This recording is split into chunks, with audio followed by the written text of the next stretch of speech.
So, expanding on this idea that we can use the capoeira game as a tool to play around with different perspectives and to try out and experiment different emotions and different ideas in different situations. That can only start once you really start to a little bit control the foundations of the game.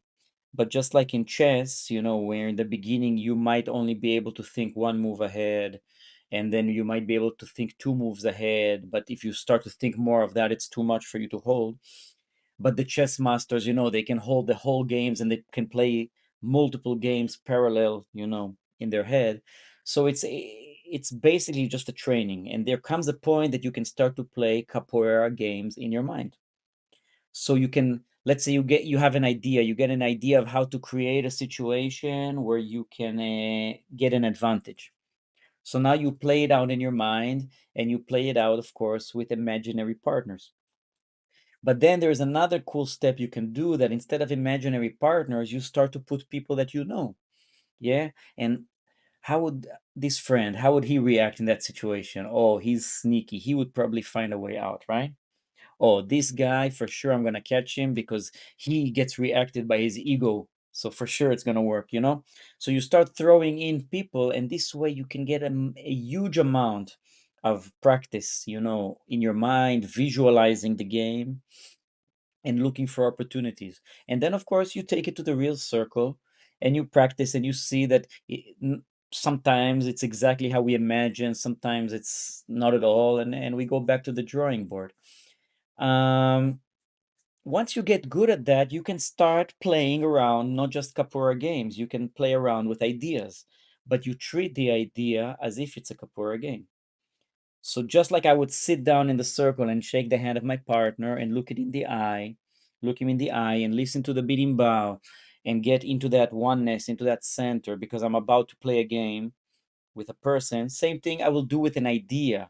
I will try to leave it for a second there, take a breath, look at it, and try not to come in with too much expectation, because just like I would like to go into a good game, right? And then I can play around with the idea. And obviously in the beginning we see the obvious. What does it mean, the obvious? We see what's obvious for us. Depending on who you are, you're going to see one obvious perspective. And then since you're a little bit flexible, then you're going to start to widen this perspective. You're going to say, okay, I think this is the truth, but you know what? I can understand also if somebody thinks a little bit like me on this side and a little bit like me on that side. So you already expanded and you a little bit softened this thing of, your perspective is the only perspective. Eventually, if you're really playing capoeira, because if you're in some linear martial art, then it's all about polarity, yeah. But if you're playing capoeira, eventually you're gonna want to try and discover also the opposite perspectives from you. So slowly you're going to be opening up and playing around with ideas until you can even reach the perspective that is the most opposite from you, the one that triggers you the most, the one that you are scared most of, and all that. So lately, I've been, of course, with everything that's happening in the world, we are feeling a lot. Not only are we feeling all of our own feelings, but we are feeling all the feelings of our families and our friends, and suddenly of a lot of people that we don't even know. And it's almost as if you're feeling the whole world through your phone. And it's a very intense experience that people are going through. So as I'm playing around with all these feelings, there is one group of people that I think I try to put myself in their position, because they are very far away in their life experience. It's the most far away experience from mine. So that is where I start to play, right? So I'm thinking a lot about parents. I always think a lot about parents because a big part of my life is working with children. But I'm not a parent. Yeah, and this is the conflict here. That of course, in order to really feel what the parent feels, you need to be a parent. So my challenge here is to get as close as possible to feel what the parents are feeling. But what can I do? My situation at the moment is that I'm not a parent. So I have a bit of a unique perspective. Okay, so my life journey has taken me all over the world, and in this ability of growing up in different cultures, in different places in the world, different nationalities, different languages, different perspectives, it enables me maybe to see stuff uh, that is less obvious. So I'm just going to share here some things, some thoughts I've had about parents, and some specific parents, of course, that come into my mind. But in general, even before, the last few months, in the last many, many years, it's been a gradual process of almost an unfair burden that is being put on the parents when it comes to the responsibility of raising the children. Yes, and I'm sure there's many, many debates about this, and I'm not the only one. But from a very capoeira point of view, I get to meet a lot of parents around the world, and I really get from them a sort of sense of exhaustion, a sort of sense of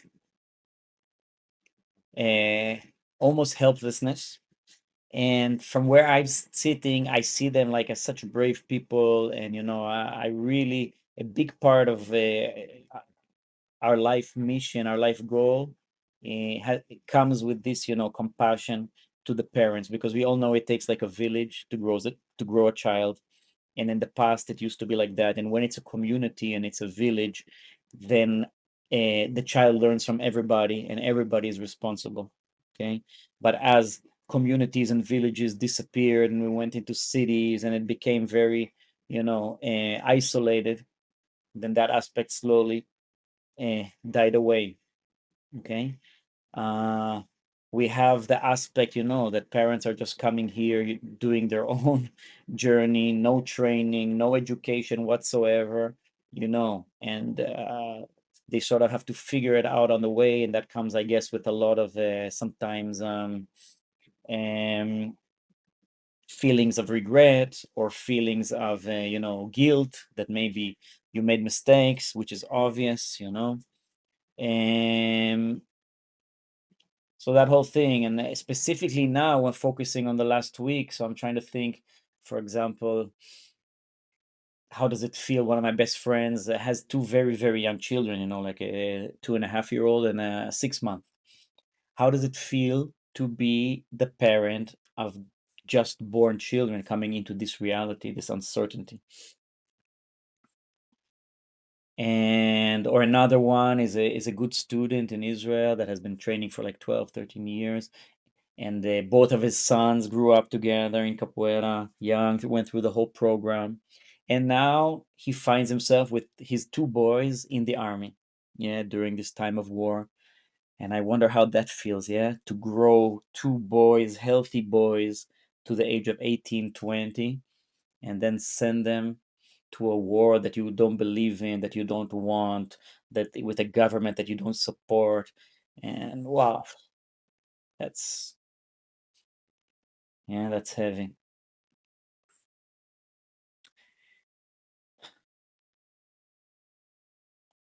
My teacher, yeah, my teacher, which his relationship with his son is like really, really extraordinary.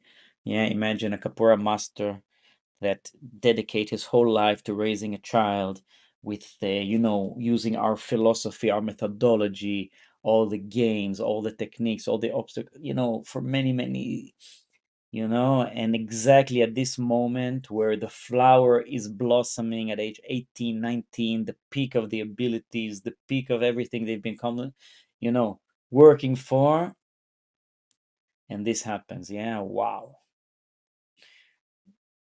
So these are a lot of things that different parents around the world are dealing with, and I can imagine that it almost feels unbearable to raise a child sometimes.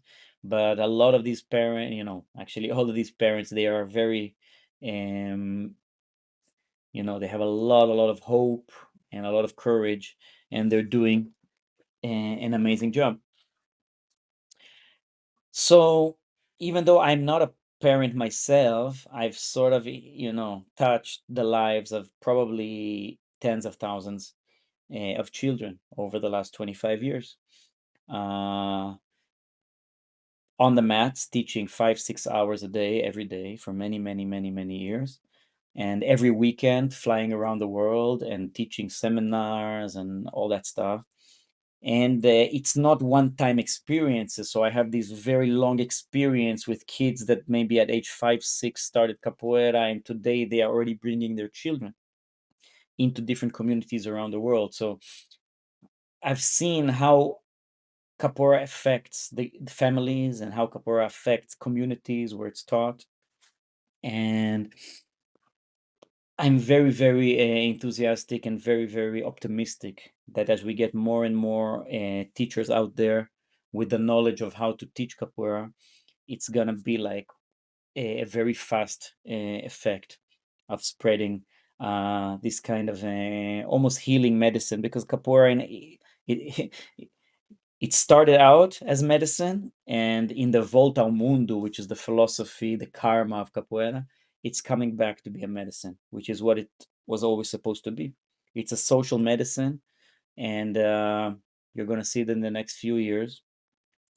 People are going to need more and more spaces, safe spaces where they can come and do their integration, their work, the body mind connection, the mindfulness, the meditation, the breathing. And capoeira is going to be one of those main, it's going to be almost like these Tesla charging stations. Yeah, the person is going to have to charge himself with this power almost every day. Yeah, it's going to be places where people pass every day to do their work, to do their practice. It's going to be fun and light, and they're going to continue on.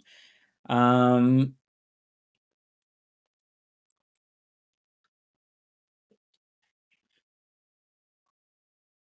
a little bit about the work with how capoeira connects to the children, for example, for the younger ages. So into our methodology, we have built into it the knowledge of Dr. Mark Wertheim, which is the founder of the OCO, which is Optimal Coordination Order Methodology. He is one of the experts in neuroscience and sports science in the world. And I've been a long time student of his for many, many years, and slowly integrating all of his ideas into our children methodology, seeing how it works.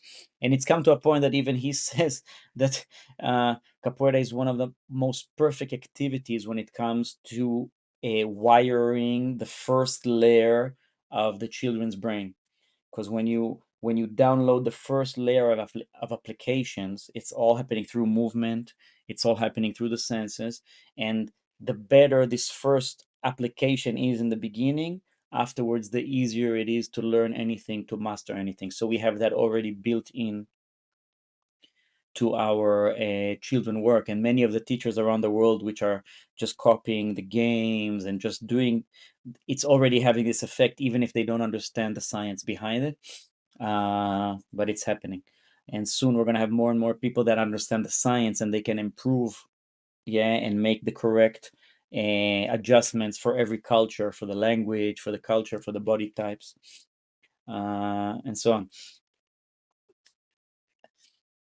Something I've been doing for many years. There's a little bit an experiment I do no matter where I am, and this has worked in Israel, in Russia, in India, in Europe, and now I'm here in Miami. It's gonna happen here in Miami also. So when you take a group of the 4 or 5 year olds, the kindergarten, or like when they still haven't gone too much into the educational factory yet, so the class is full of creativity. Yeah. So let's say we have an exercise where I play a rhythm and I say, this is the spider rhythm, and let's see everybody walking like spiders.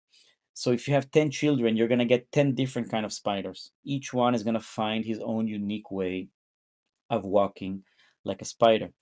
If you take the same group, right, they're age 5, you do the next year, they're already in first grade, and you do the same exercise 2 months into first grade. And I did this in all the countries in the world, in all the languages. If you do the same exercise 2 months into first grade and you ask them to do the spider walk, nobody moves. Everybody freezes. Everybody looks around. Then, if one child starts walking like a spider, everybody will look at me. And if they see that I did not get mad, they will start copying that spider. So that happens on the second month of first grade all around the world. That is like the power of the educational system to kill creativity. And here I think that movement workers, capoeira, yoga, tai chi, karate, BJJ, doesn't matter what you're doing, movement workers have a great opportunity to almost become like a shield from this force of killing creativity. Because if the child is visiting you, and let's say you have an after school, he visits you every day, so you have a lot more influence on him than the school. Even if he comes to you for 1 hour, 1 hour of a fun activity is worth a lot more than a whole day of school. Because the children, when they go to school, they already energetically they shut off. That's what you have all the ADHD, all that stuff. It's literally the child understanding that he's in a toxic environment that is trying to, you know, to brainwash him. So he's tuning out. He's actually protecting himself. And you're going to see that many times those same children, when they come to the correct environment for them, when you find the environment that resonates with them, then they flower, they blossom, and there's no uh, no behavioral issues anymore, and they're super concentrated and they're willing to listen, and all that stuff just disappeared. And we've been doing it for many many years, taking kids off the drugs, taking kids, all through movement exercises. Now the process is a little bit longer, of course, because you're building neurological networks. So you have to do it very intense work very often, and that's where it's a little bit of a problem today. It's hard for people to come and do something every day. So they want to do it twice a week. Well, no, but then they miss one time. So when you're doing something for once a week, once in a while, it stays in the realm of entertainment. It could be very, very fun. But if you really want to create new connections in the brain, you have to be, consistent and focused and with a lot of emotion. And that's why we're doing now a lot of this work of moving slow with a lot of intention, a lot of emotion, because we're trying to help people get more results in less repetitions, because they don't have the patience for repetitions anymore, unfortunately. Once they, it's just the beginning. The beginning is always hard, but once the rust comes off, once it becomes a little bit more of a habit, once you recognize that on a day that you trained, you feel better than on a day that you haven't trained, then you start catching, these little momentum. Okay, I trained well, so I probably also ate well, then I went to sleep well, so I woke up well. And if I woke up well, there's a good chance that I listen to something positive. And if I listen to something positive, there's a good chance that when I got to work, I was in a better place, and then I found more opportunities and less problems. And then guess what? I finished the day with energy. Of course, I'm going to go train again. So if I manage to do that cycle a few times, then then you really get some, you get some traction. You get some traction. Suddenly, these pennies of investment, they start to pay off. Um, so, for example, lately, I feel here that it's important for the children to experiment a little bit more openly. For example, now when they're coming to the instruments, in the past you want to teach, no, it's like this. Cha, cha, cha. There's going to be time to teach the technique, but right now we want to open them to experiment, to love the movement, okay, to love the music, not to be afraid. Some chill, I don't know, they've only been alive for 6, 7 years. They're already afraid to touch a drum. They're afraid to play out of rhythm. They're afraid to sing. Like, it's very early. They're already full of all these. And maybe it's connected a little bit to what they see on social networks. I'm not sure. But anyway, it's definitely a new generation. Now, a lot of the kids being born now, these are children that are super, super, super creative, super sensitive. A lot of them are coming with some of the solutions that humanity is going to need in the future. And it's sort of our job. Yeah, not all of them are going to be in a place where, they can go to the best school with the most open minded curriculum and and the best new age parents that understand what happening. A lot of them are going to be born into families that are struggling, and if the kid doesn't go through the regular public school system, it's not going to work. So we have to come and counterbalance that with our work. And I think we're doing it very nice. Like the community in Israel is leading this already, light years into the future. But Russia has figured out a lot of beautiful stuff. The way they're doing it, the way it's duplicating now into the smaller cities, into the countrysides. It's very nice to see that ripple effect that's coming out of Moscow and St. Petersburg, the beautiful work that they're doing there. Um, India has always been a powerhouse for children. They're doing a beautiful. They're one of the only places where outside of Brazil where capoeira entered the school system curriculum. So it's not an after school; it's really during the school hours. They service thousands of children. In Mumbai and in Delhi. Um, so things are happening. Yeah, things are happening. We've had a lot of teachers from China, from Japan, first generation of Portuguese speaking Brazilian teachers now going through the materials. So basically, it's just to create this momentum, yeah, of getting the tools, going out, starting to use them, and you're going to see that the results are going to come very fast.